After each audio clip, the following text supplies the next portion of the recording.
நாங்க முஸ்லீம்ங்கிறோம், ஆர்ப்பரிக்கிறோம். ஒரு டீச்சர்ஸ் டேக்கு ஸ்கூல்ல நடக்கிற கூத்துக்கு யாராவது எதிர்த்து குரல் கொடுக்கிறோமா? பெற்றோர்கள் நம்ம பிள்ளைகளை அனுப்ப மாட்டோம், ஸ்கூலை மாற்றுன்னு சொல்றோமா?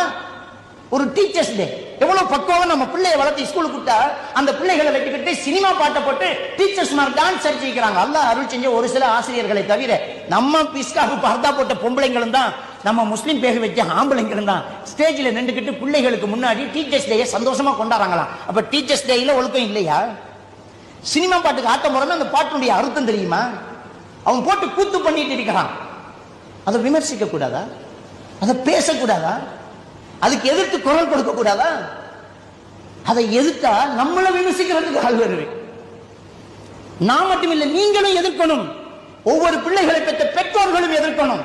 ஸ்கூல் வாசல போய் நிக்கணும். நாங்க பிள்ளைகளை அனுப்பினது ஒழுக்கத்தோடு கல்வி கற்க, சினிமா பாட்டுக்கு ஆட்டம் போடுறதுக்கு இல்ல. எங்க இந்த ஸ்கூல்ல இருந்த ஒழுக்கம் என்று ஏன் நம்ம கேட்க கூடாது? கேட்க மாட்டேங்கிறோமே. அப்ப நம்ம என்ன குடும்பத்தை நரகத்திலிருந்து பாதுகாக்க போறோம்? நம்ம பிள்ளைகளை நரகத்திலிருந்து எப்படி பாதுகாக்கிறது? எல்லா பிள்ளைகளுக்கும் பெற்றோர்கள் எப்படியோ அப்படித்தான் ஆசிரியர்கள். எழுத்தறிவித்தவன் தெய்வம் என்று சொல்லி தமிழர்கள் சொல்கிறார்கள். அந்த ஆசிரியர்களை குழந்தைகள் மதிக்கிறார்கள்.